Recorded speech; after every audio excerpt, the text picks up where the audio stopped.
You're listening to They Shoot Films with Ken Mercer and FT Kosempa.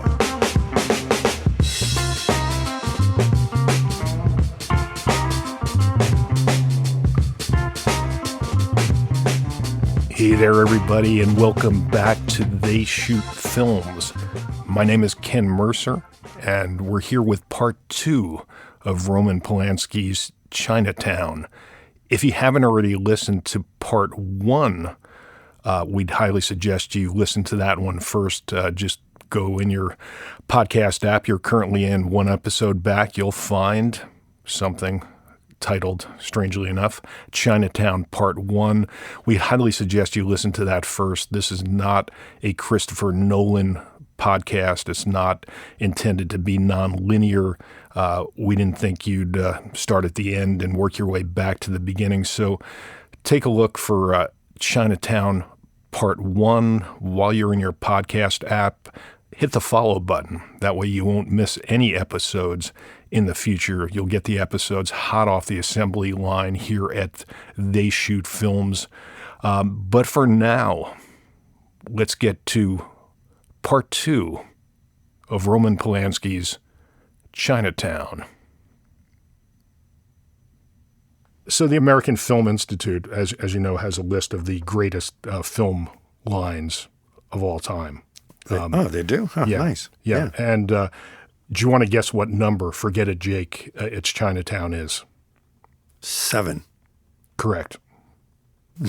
No, you were close. 74. 74. You were, you were probably just giving short. That's when you the year, so they just ranked them under years. No, they didn't. So it's 74. So the question for you, FT, because I know you love being put on the spot. Oh, I love it. What would you say is the number one film quote of all time in the AFI survey? Best films of all time, best lines of all time. What Gable says to Vivian Lee. I forgot what's You got Frankly, it. my dear, I don't give a damn. Correct. Ding, ding, ding. You got it. That's number 1. Yeah. And then number 2 is the bogey to... No. What's number 2? Guess. No, I just guessed. I said bogey in Casablanca. Right, I was giving you another choice. I have no another idea. chance. I'm going to make him an offer he can't refuse from The Godfather. Oh, how about that? Then Make My Day somewhere up there, that hideous fucking Clint Eastwood. Well, that's 51, believe it or not. Is it? Yeah, number 3 is... You don't understand. I could have had class. I could have been a contender. I could have been somebody instead of a bum, which is what I am. It's just what I am, Charlie. Yes. Yeah, from On the Waterfront. Yes. My personal favorite, 53. Which is from like... No, 53 is, one morning I shot an elephant in my pajamas. How he got in my pajamas, I don't know. What's that, Groucho? Yeah, Animal Crackers. Is it? Yeah. Yeah. How about that? I'll tell you what, FT, why don't we go through what we think are, for each of us, our favorite scenes in Chinatown, and being the gentleman I am and no longer trying to humiliate you in any way, I'm going to allow you to go first. I shall go first. What is your favorite scene in the movie Chinatown, FT? Again, favorite scenes, another story. What I find to be, at this point, so many of these scenes are incredible. See, that's the thing that everybody has to realize if you have not seen this film. Scene by scene, it's one after the next, you know. But this time, on my 7th viewing, whatever, through my life, the first scene, interestingly enough, really struck me. Really? So many themes. Wow. Yeah, because it never would have. But right at the beginning, there's something that Curly says. After all that, when you're right, and you're right. You know, after the photographs are shown to Curly that, his wife's been cheating, the notion of repayment comes up. Right. And what Curly says is, they don't pay you for skipjack the way they do for tuna or albacore. Right. It just struck me that there's the word albacore in the first 3 minutes, which I never noticed before. Right. And so, then it moves on to, again, the themes of the film are all laid out with the Ida Sessions as a fake Mrs. Mulray. when Jake says, the expression, let sleeping dogs lie? Well, hold on, FT. You had a chance to pick your favorite scene, so one scene only. So you're picking the scene with Burt Young in the office, where he's showing the pictures of Burt Young's wife in flagrante delicto, as I like to call it. As the French would say. Or well, Italian, no, as I Spanish. Say, it's what I. That's what Ken Mercer say. Yes. Yes. I'm not allowed to go on to the... No, and so it's interesting because I was convinced we were each going to have the same favorite scene, so I've got all these alternatives, and so that was not one of my favorite scenes, although I do like the line, "Stop eating them Venetian vines, Curly. They just got installed on Wednesday." On Wednesday, yes. Yeah, it's pretty good. Yes. All right, so now I'm free to pick, I'm free to pick... You threw me for a loop here, and I guess, I've got an open field. I'm going to dive in with, of course, she's my sister, she's my daughter. Yes. Dive. What's that? Dive. Like a submarine. Dive in, you said. Go ahead. Yeah. No. And there's, to me, that is the central beating heart of this film. The mystery we've all been waiting for, one of the key mystery in Polanski's view, is revealed about the incest, and the great, again, coming back to Town's conception of Escobar was just going to reveal it. The way it's done now, cinematically, in this dramatic scene where, of course, the truth has to be beaten out of Faye Dunaway, slapped out of Evelyn Mulray, because it's something she just. The whole thing was her keeping, again, the tension. Git's whole thing is he's got to find out the answer, what the mystery is, and Evelyn Mulray's whole objective is to keep that secret. So here's where the battle, it comes to literally a physical battle, and the truth comes spilling out. I'm going to make it easy for you. You were jealous. You had a fight. He fell. He hit his head. It was an accident. But his girl is a witness, so you had to shut her up. You don't have the guts to harm her, but you got the money to keep her mouth shut. Yes or no? No! Who is she? And don't give me that crap about your sister because you don't have a sister. I'll tell you the truth. Good. What's her name? Catherine. Catherine who? She's my daughter. I said I want the truth.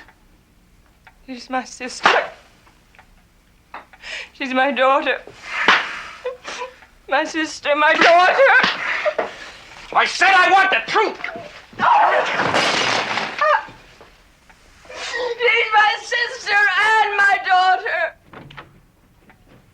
And the way it's written is great, but the way it's everything acted. Let's save that. But it's because I definitely want to talk about acting. Definitely Dunaway, but let's save that. But definitely the acting is fantastic.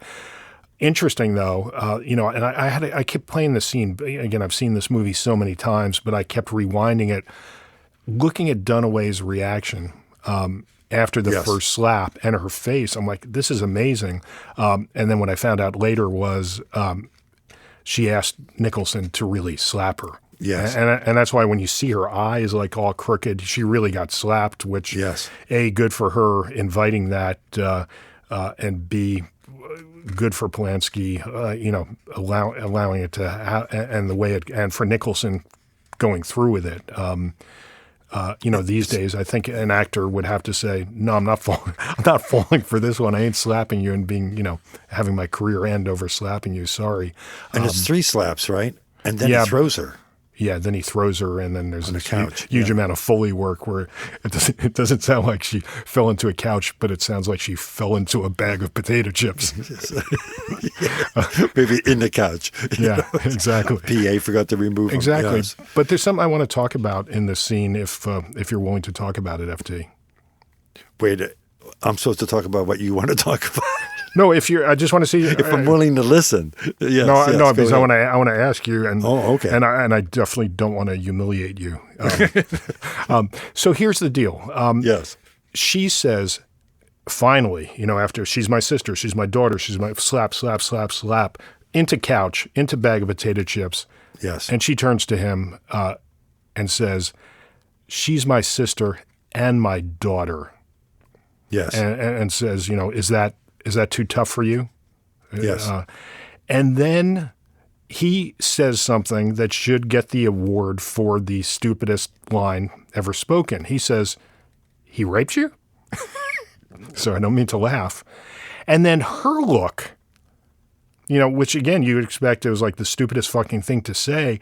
Her look, and I want to get your read on this, seems to indicate in her mind, and there's this whole psychodrama here, to her, she seems to be thinking she was not raped, but was a participant, which is obviously very problematic to consider. But what's your reaction to all this, FT? My reaction is that, number one, Jake's question, I disagree with you, is not the stupidest thing. Because that's what, this clearly goes back to the first time, and I saw it. Like, that's what you expect. You expect that, that's, it's a reasonable question. And this is after he slept with her, right, and all that. Yes. And it's her. The shock of that scene is so. Wait. The shock of that scene is so incredible. When I believe that's when she says, she shakes her head no slightly. Right. And then that's what I'm getting at. And that's when she says, the line, is that too hard for you to understand? No. She says, she's my sister and my daughter. Is that too hard for you to understand? And then he says his line, he raped you? Which again... Right, and she says no. Right. She basically shakes her head no. He didn't rape me. Right. No. Okay, so we're on the same page. And I'd never had that reaction. I never had that read on that until this viewing the film. Wow. So, obviously a lot to unpack there, but in her mind, she saw it as consensual, which of course there's no way it can possibly be. But that was her cross that was her Noah cross to bear. All right, nice line to put, but the truth is, this is a complicated subject. Yes, right? no, and this is not the forum that I want to talk about it in. But I think we've just entered into what I was, which is how brilliant is it that with a look, yes, by Faye Dunaway, you're right. There's all this, Pandora's box, yes. Rabbit holes to fall into. It's brilliant. Go ahead. Your second favorite scene, FT. Well, my second favorite scene, you cut me off from it was right after the curly scene. But I won't go into that. Where everything. I'm picking up. I'm going to say something, and I'm afraid you missed the last podcast, and now this film you only watch the first 10 minutes. What are your favorite scenes? Oh, the first one, second one, third one, the first scene, first, second, third. Now I'm done. I read the Wikipedia article on it. Go ahead. What's your second favorite scene? And favorite scene, interesting scenes. I do it differently than you do. It's the famous nosy kitty cat scene. Okay. Where Mr. Polanski shows up in a bit part, as part of the whole playing a midget. He's disguised as a midget. Son of a bitch! That damn Florsheim shoe. Hold it there, kitty cat. Hold it. Hello, Claude. Where'd you get the midget?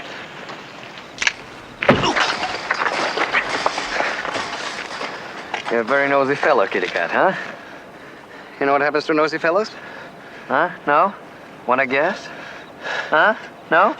Okay. They lose their noses.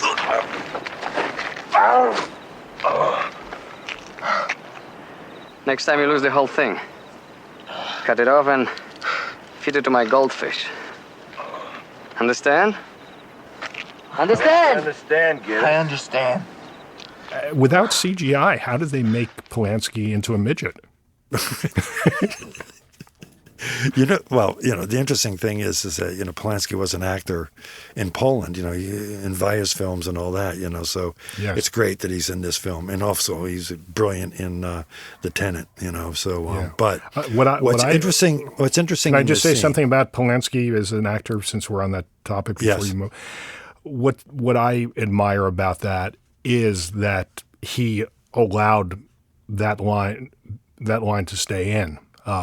Where'd you get the midget Claude? Because so many directors, if they were no, we got to change that line. I don't want people making fun of me for being short. So, hats off to Polanski for what? Wait, how many hats are you wearing? Hat off. I've always understood that we all should take our hat off. Yes. Yes. All right, go ahead. Keep going on Yeah, your but scene. that's sort of silly because Polanski's all about the film. He's all about doing whatever it takes. Right. So that scene is important because before Nicholson returns to the reservoir. Yes. That he used the fake card to get into the card he stole. And what's interesting there is that the water comes down and Jack does his own stunt here. He is forced up into the cyclone fence, climbs up, right? Yes. And this was something I remember as a kid because there was a shoe store in my hometown that advertised Florsheim shoes, which were a big deal. Very famous shoe. Now, Jack's walking down before the Polanski, pulls out the knife in the midget business, and he says, "Goddamn Florsheim shoe." Yes. Now, this time, I'm watching this and I'm going like, wait, he's missing, he lost one of his shoes, the left foot. Okay. All right, now, going back. Is this if a shoe fits, wear it? No. Thing? Is that where you're going? No, it's not. Okay. In early on, in the scene where at the morgue where Morty's there, it shows the body of Mulray. Yes. And Mulray's missing a shoe. Interesting. Okay, good. Yeah. And so this whole thing says this is how he died. Mulray died this way. It was like he got, as an accidental death. Interesting. It's total misdirection there, and the parallel is drawn there. Interesting, and something I was hoping we didn't have to get into, but now, since you brought it up, it adds another. We can add to this cinematic trove of academic study, which is this motif, which I haven't noticed, FT, and I haven't seen it in this, about this one shoe that you just brought up. So what's interesting is there's this whole line of academia around Chinatown about the Oedipus. Well, the one thing. So we can go down the list. So starting at the beginning of the film, when Gitz wants to see when I guess it's Mulray Mr. Mulray drives off. He takes 2 watches and puts them on the wheel of the car, and then we see there's 2 watches and one has shattered glass. He breaks one taillight on Mulray's car to track him. So we've got a car with one pair of taillights, only one is working. Yes. 2 nostrils, one of them gets slit. Nicholson gets beat up in the orange grove, and one of his sunglass lenses, his 2 sunglasses, one is shattered. Yes. Noah Cross's bifocals, one lens shattered. Yes. Evelyn Mulray, one flawed iris. Evelyn Mulray has 2 eyes, gets shot in one of them at the end of the film in an Eisenstein homage. Yes. Now you've just come up with the 1 shoe, 2 shoe theme. And by the way, unless you're going to talk about that, in the getaway scene after the Mar Vista nursing rest home rest home, there's that odd thing where she touches her left eye. Oh. Yeah, just watch it. It's like she's driving, and she just goes up and touches her left eye. It's just, and I've wondered, like, why? But, it's the eye she gets shot through. Yeah. But, just one other thing I want to point out. What I found interesting, because it took me then to the, getting back to Morty in the morgue, nothing is made of the film about the 3 puncture wounds under Mulray's neck, which I never noticed until this viewing. So I'm just putting that out there for anybody, just like, it would be something that Jake doesn't even, it's all about water in the lungs, it's like. So he had puncture wounds on his neck. Yeah, 3 puncture wounds. Wow. Yeah. This is, vampires. I think it probably was the studio. Yes. It's much, I think I've told you the story. The Fearless Vampire. No, after my first novel, which is a police crime mystery, whatever story, I had a meeting at Warner Brothers to sell the rights, and the production executive, development executive, told me how much she loved the novel and wanted to make it into a movie. And this was right around Twilight was the big thing. And she's like, Yeah, but could you rewrite it with vampires? I'm not making this up. And the book had nothing with vampires in it. So yeah, that's probably what Paramount did, is they put the bite marks on his neck too. Early, or is an homage to Fearless Vampire Killers. You know what I mean? Yeah. Yeah. That's what I was thinking. Yes. All right, are you done with your second scene? Okay. Yeah. You've just left me with such a wide open field here, which I did not expect. So Good. So I've got to go to the ending, the final scene in Chinatown. Right, you're picking the the classics. Yes, The best scenes, as we're supposed to be doing. the classics. I don't know necessarily. They're good ones. Absolutely. And again, let me ask you a question, FT, if I may. Yes.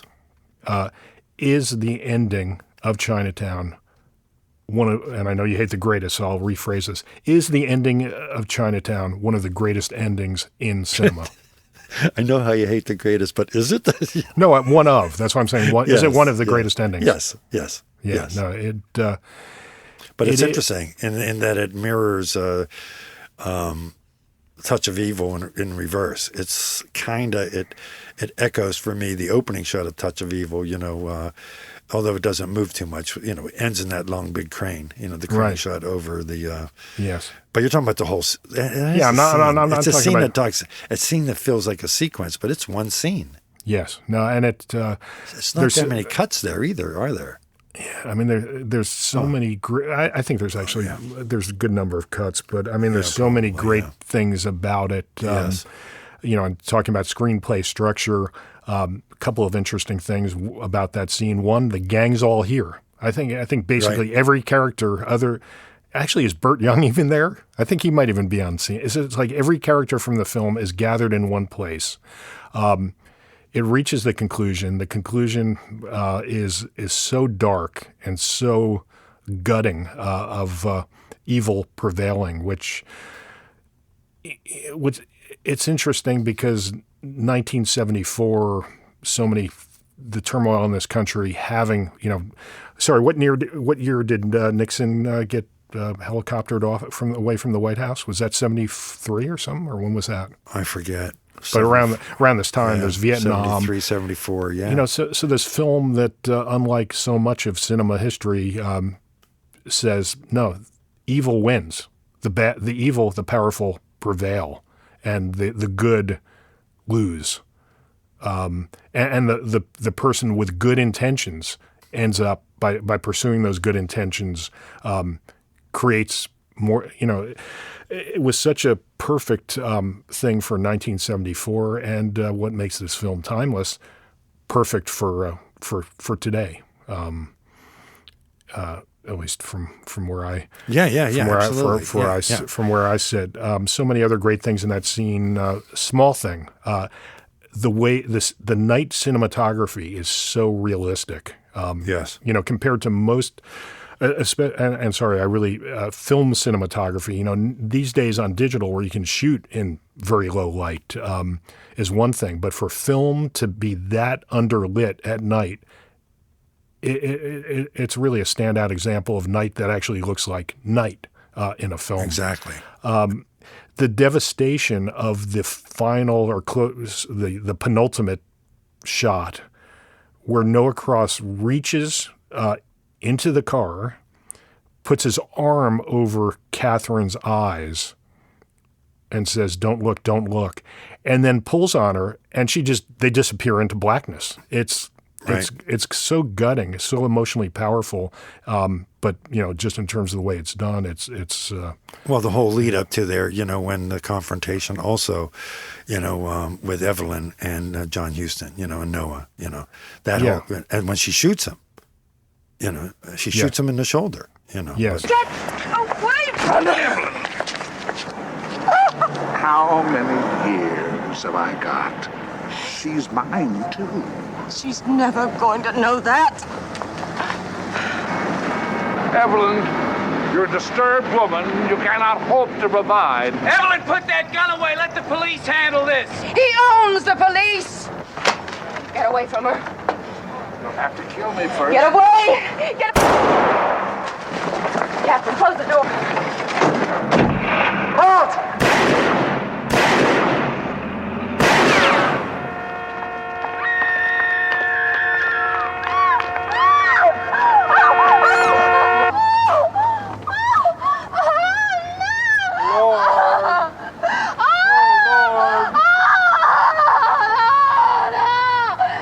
And Houston's acting there. I know you want to keep talking about things later, but Houston's acting there. Oh, Yeah. my God. Yeah. No, I it's remember, great, it's the great. first time I saw that, that's where you walk out going like, what the hell? Yeah. That thing was so intense, Yes. No, it's as many times as I've seen it, it's strange. That scene to me hit me harder this viewing than I think any other viewing before. Just the horror of it, the look on Catherine's face, Noah Cross just taking her out into darkness, and also the lead up to it where Escobar does the thing you should never do, which is fire a warning shot into the air. And I don't know if they were allowed to do that back then. Clearly now it's not allowed for police to fire warning shots into the air because, of course, bullets come down to earth and can easily kill people due to the effects of lead objects and gravity. But so Escobar fires a shot into the air and then fires at Evelyn driving away. And of course, the brilliance of not showing where the shot went, not showing her get shot, just hearing the horn, the car slowing down and the horn, and then everybody starts running. Anyway, incredible. It's not scene. Escobar that does that shooting. Nicholson stops him. It's Right. Loach. Right. Loach does the lucky shot. Right. Escobar fires the warning shot. Right. Escobar fires a warning shot, and Loach fires the actual Yeah. unbelievably. And I'll tell you, that scene is intense. This time on my viewing, I was like, come on. From that distance, that was amazing. So you accept it. I accepted it all these years, but this is the first time I had a little bit of like, wow. But, it's brilliant because the sound of the horn. I think you said it correctly, FT. I don't think it was a marksman shot. I think it was a lucky shot, which turned out to be an unlucky shot. Yeah, exactly. But it does push credibility, for me a little bit. But interesting parallel there with the horn, by the way. You were talking in your other scene about the sister-daughter. The scene that builds that up is the first time Evelyn admits to Giddys, that she's my sister, is in the car after Giddys finds out that, she's been in the house under hiding. And she's, again, the acting, she's so torn that she leans in and beeps the horn. Yes. You remember that? Oh, nice. Nice parallel. Yeah. Nice parallel. Yep. That is a parallel there that I remember that, that time I was just Good like, one. wow. Yeah. Yep. FT, why don't we turn to actors and supporting actors in Chinatown? Why don't we start out? I know you don't like saying you don't like best this, best that, but who is the best actor in Chinatown in your opinion? Jesus Christ! I know you don't like it. You're making it easier for you. What'd you think of Nicholson? What'd you think of Jack? Oh, he's great.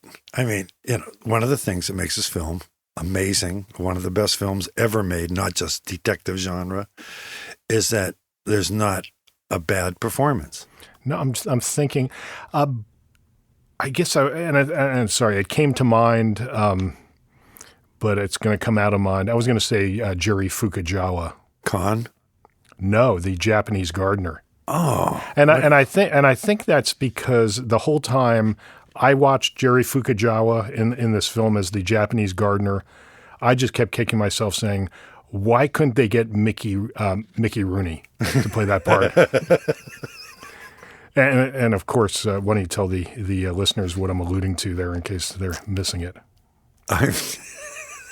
You don't know. You're just laughing for the whole thing. Breakfast at Tiffany's. Yeah. Yes, Breakfast at Tiffany's. They cast Mickey Rooney to play as a Japanese neighbor, right? And it's so over the top. What's strange is I wonder what year was Tiffany's? It was at 61, 62, wasn't it? Okay, so way earlier. So for this film, they did hire a Japanese American to play the Japanese American gardener. So it shows you progress moves forward, sometimes slowly, but the arc of justice is long, and they actually hired a Japanese American to play a Japanese American. But that was also Blake Edwards. I mean, that was just done for stupid comic effect, because I believe at that point Toshiro Mifune was in some American films already, And there was always the Japanese character, and even in the World War II movies that weren't ridiculous, They were those guys that would say stuff like, UCLA, class of 1936,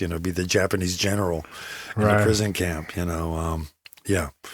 But I'm going to agree with you. I don't think there's a bad performance to be had in this picture. Again, hats off to Polanski and the casting people. But let's come back to Jack. Anything more to say about Jack Nicholson in Chinatown?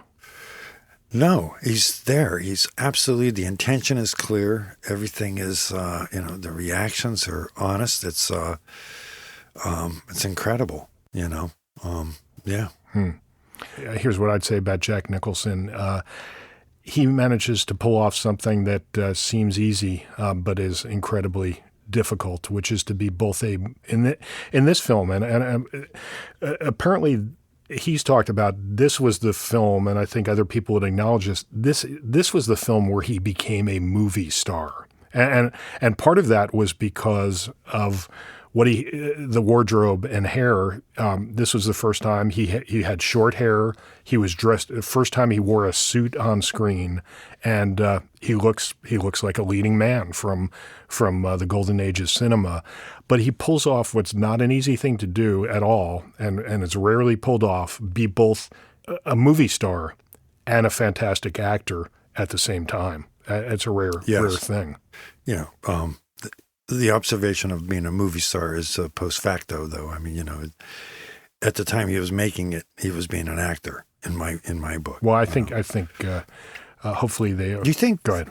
There was a question. Did he at this point find out yet in his own life about his aunt being his mother, or what's the situation? Did you research that? It rings a bell. Yeah, I meant to, and I forgot. It was on my list. But he had a situation that was odd in his own biography. Yes. Where he did not know who his real. Yes. He was treating somebody else as his real mother, and I think it was after this film, maybe that he found out. Yeah, and I've seen. Actually, now I'm remembering it's the next film. Yeah. Yeah, I've seen. I've seen. There's some footage out there of one of the many parties at Bob Evans' house back in the day, and it's on YouTube. Some video or home movies that were shot at a party at Bob Evans' house, and Nicholson is there, clearly drunk off his ass, probably coked up, and I forget who it is. Oh, it's Warren Beatty is there, sitting at the table with him. And I don't know it's like, because it's just a snippet from the thing. Beatty just slaps him, and Nicholson says, "She's my aunt," and then Beatty slaps him again. "She's my sister," and Beatty slaps him again. Yeah, no, it's she's my aunt and my sister. Good one. Glad you like that one, because that would have been a very long walk for a small sandwich if that hadn't paid off. Well, I set it up for you. You did. Thank you. You're welcome, my friend. You're welcome. Faye Dunaway? Faye Dunaway, yeah. She was in this movie, wasn't she? What did you think of her? Shit, forget about it. She was incredible. Just her emotional reaction to every time Noah Cross is mentioned in some way, or questions asked about the affair, who the little Chippy is, or whatever he calls her, and early on. Her stiffening up, her reaction. It's so much could have been over the top. It could have been so bad, but it's somebody that was so clearly traumatized, just so clearly traumatized, all the way down to some of the direction too. I don't know if it's in the script, but lighting up the 2 cigarettes, the obvious thing, the distraction. But all of it. And I mentioned the scene earlier in the car, which was a setup for the sister and the daughter business, where she just is agonizing. Her agonizing is so real. Yes. It's fantastic. There's one version of this film on disc that the commentary track is Bob Town and David Fincher doing the commentary. And Town talks about how Dunaway was perfect because she's got to play this society. I forget all the what are some words for rich society person, FT? What are some good words that I'm not thinking of? Give me some words. FT. The T stands for thesaurus. Well, you know what I mean. As we all know. She's this big society matron, whatever. Dame. Right. No, I mean.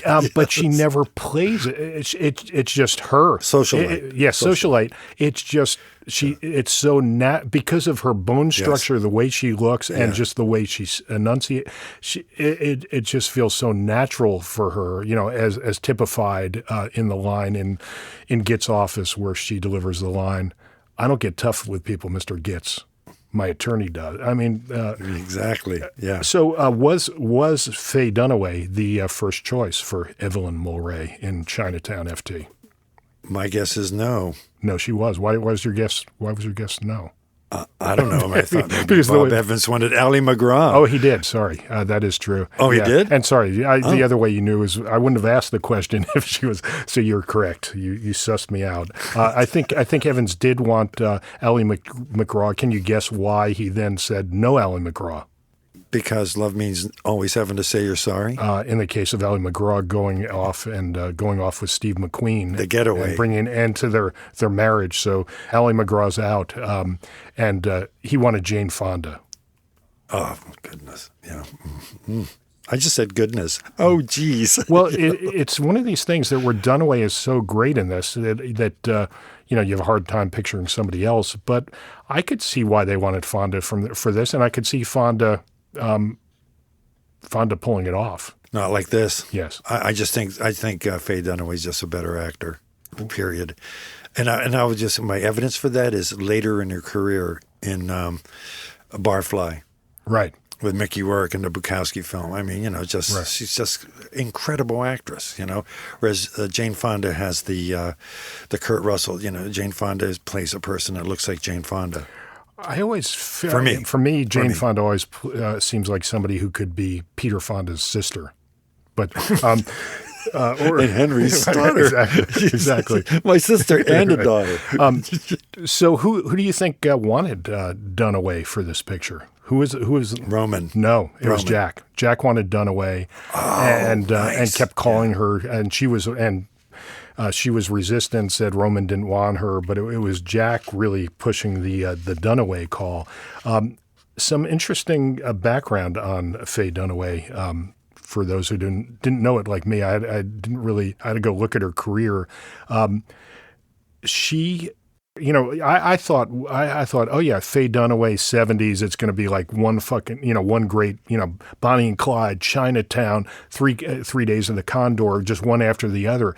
But it's not. She did Bonnie and Clyde and then went, her career was very up and down after that until Chinatown. I don't know if she left the country and was work. She did at least one film for Vittorio De Sica. Are you aware of that? After Bonnie and Clyde? No. Which one? Do you know? No, you'd have to look it up. So and that's the other interesting thing about her is her career was going up and down, but she worked with like every great director. So obviously she worked with Arthur Penn on Bonnie and Clyde. She worked with De Sica. She did a film with Kazan. It was interesting. Then, her career was not going anywhere, so she started doing stage work. She did in L.A. She did Streetcar Named Desire, and apparently, as the story goes, Tennessee Williams saw it and said she was among the best Blanche DuBois ever to play that part. Only 4 ever played. No, but I'm just kidding. No, it's when Tennessee Williams praises you. Yes. FT, did any Tennessee Williams ever praise you in Cat on a Hot Tin Roof, honestly? No, but I know somebody that back in the day in New York, I know a person whose lap Tennessee Williams sat on. Wow. Yeah. Yeah. Huh. Should I give a shout out to Ed? Please, yes. Anyhow. Yeah, Yes. and it's interesting because coming even before Bonnie and Clyde, she had wanted to be in the film that Arthur Penn made before Bonnie and Clyde. I forget what it was called. I think The Chase. And the casting director said she did not have a face for movies. And I think that it's kind of interesting for the case of Chinatown because her bone structure is so. I mean, she would have been, von Sternberg's choice, for a silent film that bone structure. And of course, it works in Chinatown because right from the opening credits of Chinatown, which are made to look like 40s titles and so much else, it works having her have that bone structure and those Plucked eyebrows. the penciled-in eyebrows. Yeah, exactly. Yeah. Yes, she's, the camera loves her. The camera really loves her, Just one other note about her work. The scene where she does then take off Jake's bandage, just that, the tenderness in that, the scene there between those two. Right. And particularly her work, well, both of their work, but particularly hers, when she, when she just says how nasty of a cut that is, it's a great scene for all those reasons. You finally see what's under the bandage, but her reaction to that, and that's the flaw in the eye, right? Also as you brought up earlier, yes, the flaw in the iris. But she also asked him about Chinatown, which is an interesting thing, because that's the only time where the backstory is mentioned. Yes. For real, right? Yes. And it seems to be a parallel with. Well, no, sorry. What we're seeing. Yeah, I think there's another part. Maybe at the Albacore Club it comes up too. I don't know. What? Yeah. So, are you aware of the? Do you remember when we did a podcast on American Hustle, FT? Vaguely. So you remember the cunt? I just said it. A word I said. Look what you made me do. The C word incident when when David O. Russell called Lily Tomlin the C word. Yes. Are you aware of the on-set incident with Faye Dunaway and Roman Polanski during the filming of Chinatown? Yes, I'm aware of it, but I forgot it. No, I'm just kidding. I have no idea. No, what happened? What did he call her? The C word. No. Well, apparently they fought. They had a very difficult relationship because Polanski is dictatorial, which Faye Dunaway was not liking after working with people like Arthur Penn and Elia Kazan.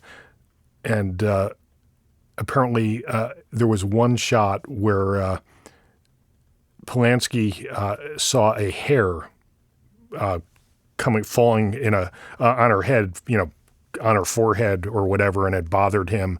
And Polanski just stepped forward and yanked the hair out of her head. That's okay. Why are you laughing? Why do you laugh? Because I just had to move a hair out of my glasses, and I'm glad you weren't here. I know. But seriously, why do you always laugh at violence against women, FT? You're gonna get thrown. Tension release and tension expression, my friend. There's two ways. I'm expressing tension. I have to ask you a question. Yes. And this came up during American Hustle, where I said, is really calling, remember the thing was calling a woman the C word is the worst possible thing you can call a woman. What is worse, calling a woman the C word, or walking up and yanking a hair out of her head? Pulling a hair, doing both. Yeah. No, I think pulling a C word hair would be the worst. Yeah, right, exactly. And during a nude scene. But no, I think pulling the hair is obviously worse. But worse. I mean, they're both terrible. They're both violations. So, yeah. You're silent. What about this? The director pulls the actress's hair. Yes. She screams at him, "You cunt!" If she's Irish, or yes. Right. Sorry. We're going down. We're going out of control. We're going down. Okay, it's time for trivia. It's time for Faye Dunaway trivia. FT, are you ready? Oh boy, I can't wait. Who was Faye Dunaway's first husband? Agnes Moorehead. No. My bad answer. First husband. I have no idea. Hit me. It kind of blew me away, and since you're not a pop music aficionado, I think you're gonna have a hard time on this one. But Elvis. and that just gave you a clue. Gene Vincent. Her first husband was the lead singer of a famous band from Boston, where the harmonica player was named Magic Dick. Magic Richard. That's so easy, FT. I have no idea. Yes, it was Peter Wolf, the lead singer of the Jay Giles Band. How was her about that? first husband, which was very surprising to me. And Wasn't Little Walter. I would never have pictured them as a couple. They seem very mismatched. I can't picture them as a couple for one reason. You can't picture Peter Wolf. Exactly. Right. Exactly. Yes. Would we consider John Huston to be an actor or a supporting actor? Supporting. I guess he's supporting, but he sure feels, he's in the film for so few screen minutes, I guess, such a small percentage of the film, but he dominates the film, in my opinion. Well, okay. I mean, he certainly makes a presence considering the scant screen time. But remember, he's there photographically. There's the pictures. Right. And he's there in spirit all along, So, yes, incredible scenes. Incredible scenes at the Albacore Club. Yeah, not that many, actually, are there? No. Yeah. No, I think he's in at Evelyn's the Albacore house? Club. When he shows up at Evelyn's house and retrieves his glasses the end. with Claude, and the end. That's it. 3 scenes. Apparently, he showed up on set riding a white horse. He just came out of a field somewhere and blew the crew away. Apparently, this white horse comes out of nowhere with somebody on horseback, and then he's riding into the film set. Everybody's like, "What the fuck?" And as he's riding through this set, everybody's looking at him, and then all of a sudden he's like saying hello to grips and gaffers he recognized. How about that? Yeah. What other films did he act in, FT? Doesn't he have a bit part in Sierra Madre? Okay, so just bit part, never really. Okay. Well, then Orson's last film. I mean, he's the star. Right. Yes. Yeah. But everybody was Inherit in the that. Wind or whatever it's called. Everybody was in that, including Billy Friedkin, I think. So I wasn't in that. Am I a person? No. No. Sorry. Sorry. I didn't. I answered without thinking from the heart. Yes, you are a person. Intellectual answers. What did you think of John Huston's performance? I liked it. It was great. I think it was so menacing and so perfect for, as the head of the conglomerate, that ruthlessness, the lines, about, and how it just, the super rich will be just so, nonchalant about, well, we just incorporate the city, the valley into the city. That's how it is, Mr. Gitz, Yes. Yes. And of course, the famous at the end where I've got to interrupt you here with a topical break-in.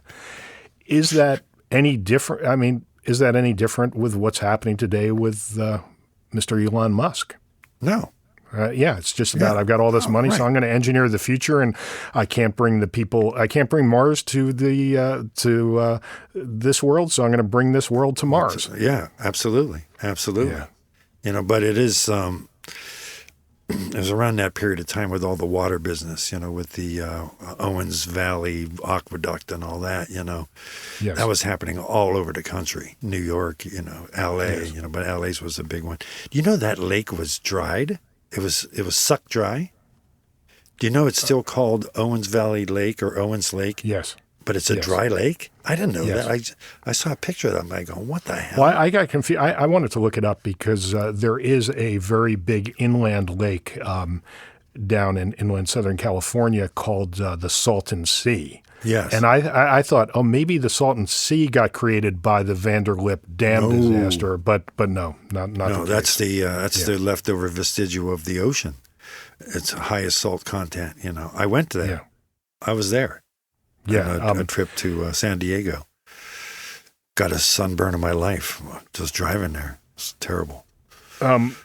So in terms of Huston's performance, I think it's one of just, I said about Nicholson did a rare thing. I think this is one of the rare screen performances where at this point, it's impossible to picture anyone else in that Yes. role.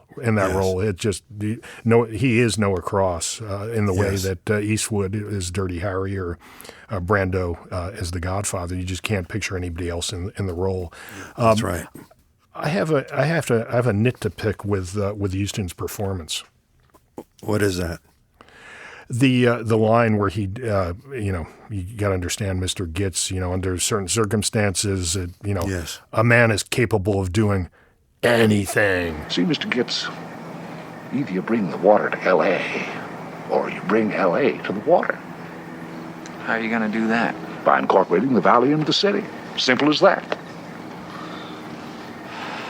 How much are you worth? I've no idea. How much do you want? No, I just want to know what you're worth. Over 10 million? Oh, my, yes. Why are you doing it? How much better can you eat? What can you buy that you can't already afford? The future, Mr. Gitz. The future. Now, where's the girl? I want the only daughter I've got left. As you found out, Evelyn was lost to me a long time ago. Who do you blame for that? Her? I don't blame myself. See, Mr. Gitz, most people never have to face the fact that at the right time and the right place, they're capable of anything. Claude, take those glasses from me, will you? Yeah, I just find the anything, and I'd like to, if you've got the script, I'd love to know if anything is underlined in the script, but I don't, that line, that reading bothers me, hitting that anything so much like that. There's no need for it. I think it would be so much better if it was just anything. That bothers me. But again, I don't like it when you pit. I picture, the way he says that, he should be twirling his handlebar mustache, when he says it that way. All right, I'm going to use a word here now. You're crazy. You're not, but I liked it. I liked it because of the. Again, he has the license to do and say anything. And so, he's trying. Remember how that whole line begins? He says, he's asked, do you feel that, you're responsible for that? Isn't it? Something like that. Right. And he goes, like it was your fault. He goes, I don't blame myself. Right. Yes. Which ties into earlier on, the Faye Dunaway scene about the incest. I don't blame myself. And he says something which is relevant in Polanski's life. Right? Which I thought you were aiming towards. Yes. Yes. That there'll come a point where you're capable of absolutely anything, having desires for anybody. Right. Doing podcasts. Listening. Are there other, in terms of supporting actors, we said Houston was supporting, were there other supporting actors you want to call out? Diane Morty. Ladd was, what's that? Morty, the mortician. Isn't this something? Middle of a drought and the water commissioner drowns. Only in L.A. Yeah. Looks pretty banged up. Oh, that's a long fall. Well, it's funny you bring him up because I wasn't going to bring it up, but you always, just want to, you drag it out of me. Who did what character from film that you mentioned on this podcast did Morty remind you of? Oh, I forgot who. Wells in Touch of Evil. He looks like he's like Wells in Touch of Evil. No, he's not. I think he is. Well, good for you. There you go, thinking again. You like Morty the Mortician. What do you think of John Hillerman? Who's that? Which character? He is. Now you made me forget. I watch movies, not films. Right. Who takes over for Mulray as the engineer? The engineer. What's the character's name? Halberton, not Halberton. Yelburton. Russ Yelburton. Yeah, Russ. Yes, is played by the great John Hillerman. What did you think? Great. Yeah. Yes. Yeah. But he's given some good He's given some good script lines. Storylines there. Yes. Yeah. But he's perfect. But but again, good casting because he's imperious and kind of full of himself. But that's imperious is the word, by the way, because when he finally allows Jake into his office, you notice that shot where he's standing there like Napoleon with his hand on the desk. Right. It's ridiculous. It's great. Yes. I'm the new head, and that's right after I think they're scratching Mulray's name off the door. Yes. It's interesting because those opaque doors, like where Mulray's name, obscured glass, plays a very big part in the production design of this film. There's a lot of obscured glass, which of course is a metaphor for, the film. Not these things that are these truths, these mysteries that are obscured. Yes, and metaphor it is, like or as, rather than a symbol. Yes. Any other supporting actors or actresses you want to acknowledge? I like Diane Latin. Is that who? Ida Sessions. Ida Sessions. Yeah. No. Yeah. Who else? Wait, there was somebody else. Yeah. That's about it. Well, wait a minute. I like the two supporting detectives. I mean, Escobar is good too. I mean, he plays that part of, there you get in very little dialogue, you get the relationship between Escobar and Nicholson, at the scene where he first arrives at the reservoir before Mulray's, they discovered Mulray's dead. They sum up the whole history of Chinatown when Lou gets, promoted to a lieutenant and all that, It's good. I mean, it works for me. Blah, blah, blah. Just started blabbing. Sorry. No problem. It's great.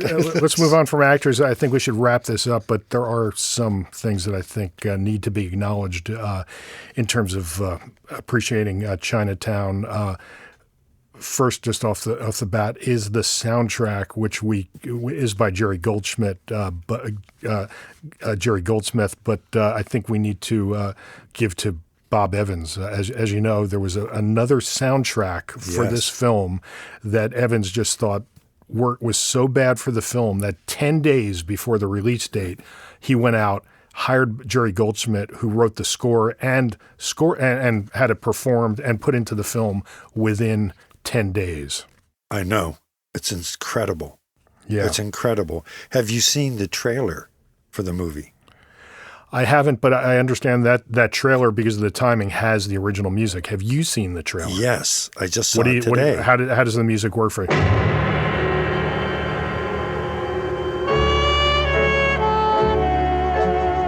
Los Angeles, 1937. There are lots of guys like J.J. Gittes. They're easy to find, if you want to find them. Mr. Gittes, have we ever met? Well, no. Never? Never. Since you agree with me that we've never met before, you must also agree with me that I've never hired you to do anything, certainly not spy on my husband. I don't get tough with anyone, Mr. Gittes. My lawyer does. And Roman apparently liked it. Yes. So what I found out just today, and so I didn't have time, the original soundtrack by Philip Lambro, right. When he cut some kind of deal when the soundtrack got cut out of the film, he said, "Okay, I want to maintain the rights to release the soundtrack on my own." But so 10 days before, Evans that's amazing, stepped in, changed the soundtrack, which it's a great, so many period soundtracks for me, even not films not that old, the soundtracks get so dated that it really hurts the film. Some glaring examples of that are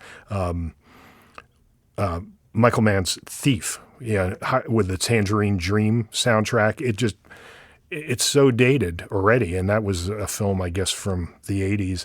Friedkin also used Tangerine Dream in To Live and Die in L.A., and also used Wang Chung in a film, if I'm not mistaken, or Michael Mann used Wang, I forget, but these very dated soundtracks, and the Jerry Goldsmith score is timeless. It doesn't feel dated at all. No. What's interesting about it is, besides the romantic, and I mean that in the harmonic sense, that lush trumpet solo and all that, there are little odd avant-garde, I think even prepared piano, where on a piano strings you put an object on a string. John Cage pioneered it. The plucking sound of bunk, bunk, bunk, bunk, bunk, bunk. Yep. And these avant-garde techniques are in there as punctuation, rather than and Goldsmith's variations on that theme are quite nice.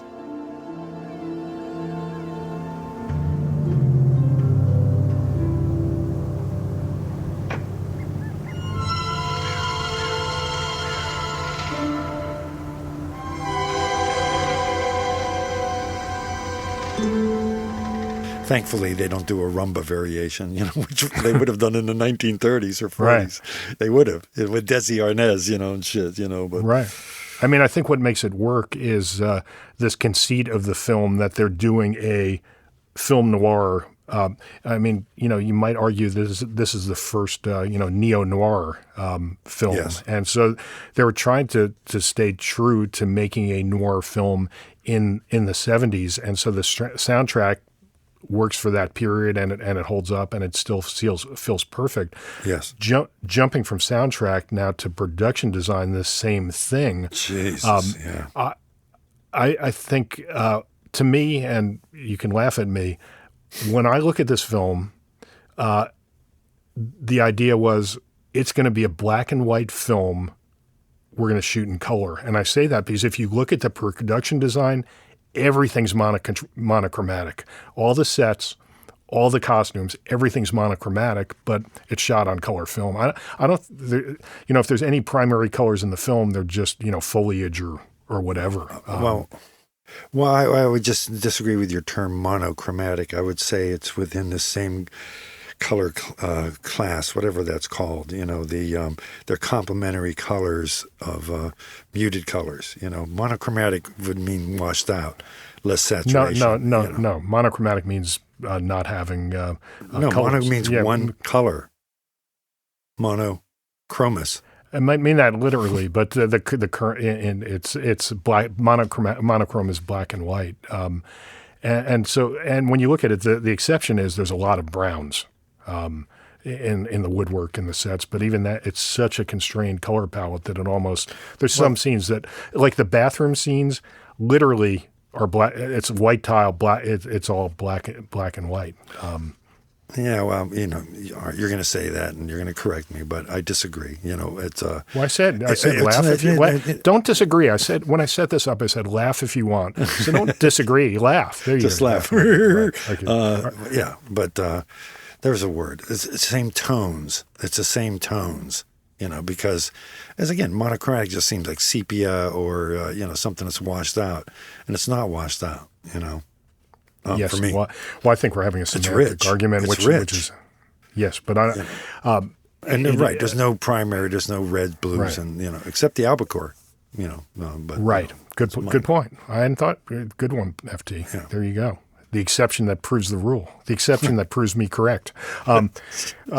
Yeah, so the production designer is Dick Silbert, who had worked on Rosemary's Baby, right? And very, very famous production designer. And the wardrobe costume person is Anthea Silbert. I always thought they were husband and wife. In fact, they're not. It's strange. Dick Silbert had a twin brother, and Anthea was his twin brother's wife. And they always work together, and it's fantastic. Huh. Yeah, and it's fantastic because they're.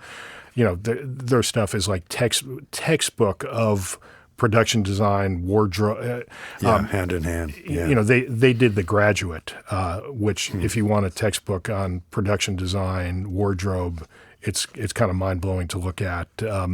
Interesting story before we go out here, and it plays back to, and I won't ask you because I know you don't remember it. We did a podcast on the holdovers. And remember, I made a big deal, and you made a big deal along with me about how at the beginning of the film he shows us a tube of Preparation H in Paul Giamatti's character's apartment. In the center of the frame, but yeah. Yeah, and I was like, wow, how great for, Alexander Payne. He doesn't shove it in our face. And then I came across this really interesting story. Well, I found interesting. Nobody else will. But tell us. I wonder if Alexander Payne knew this story because it's crazy. So Dick Silbert was one of the first films he did was for the great Elia Kazan. And Dick Silbert brings in his production designs to get Kazan's input and to sign off on. And Kazan picks up the board. He's looking around the whole frame. And believe it or not, there's a pedestal in the frame, as luck would have it. And at the base of the pedestal, he sees a tube of like toothpaste that's partially squeezed out on the floor by the pedestal. And Kazan says to Dick Silbert, "What kind of tube? What is this? What's in this tube?" And Silbert didn't know. He was just like, "I don't know." He had just drawn it in. And Kazan says, "It's pile ointment." pile ointment, pile being an old-fashioned word for hemorrhoids. So it is preparation H. And Silberg came away from that.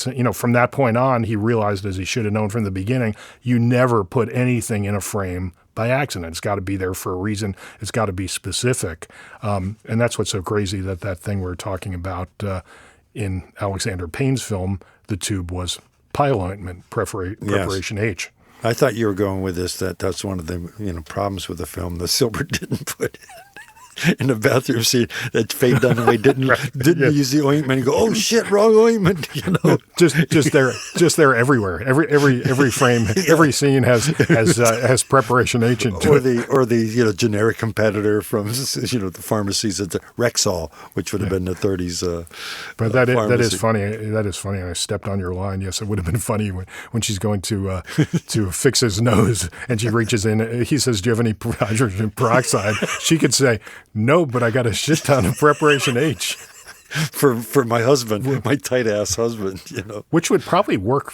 I mean, if you got your nose, slit, yes, because hemorrhoids are varicose veins, basically. Yes, preparation H. If you're listening, we need sponsors, FT, and I think if we could get preparation H, and our line could be, it's not just for rectums anymore. And we could cut to Jack Nicholson's nose. I think that's a strong I think it is a billboard ad. Billboard ad. We're ready to wrap it up? We are. All right, FT. I just, sorry, before we wrap it up, I have to say to everyone out there, thanks for listening to They Shoot Films. If you like what you're hearing, or even if you don't like it, you could really help us out by subscribe. There's a subscribe button in your podcast listener of choice. Please subscribe. That's really important. Please like it. Please tell your friends. Please tell your enemies. Please tell your sisters and daughters, or if they're the same person, tell them to listen to your sisters or your daughters. You're sick puppy. So we better wrap it up, FT, and I'll just leave you with, in the words of Lieutenant Escobar, go home, FT. I'm doing you a favor. They Shoot Films is a production of Film Symposium West, produced by Anne-Marie De Palma, studio announcer Roy Blumenfeld.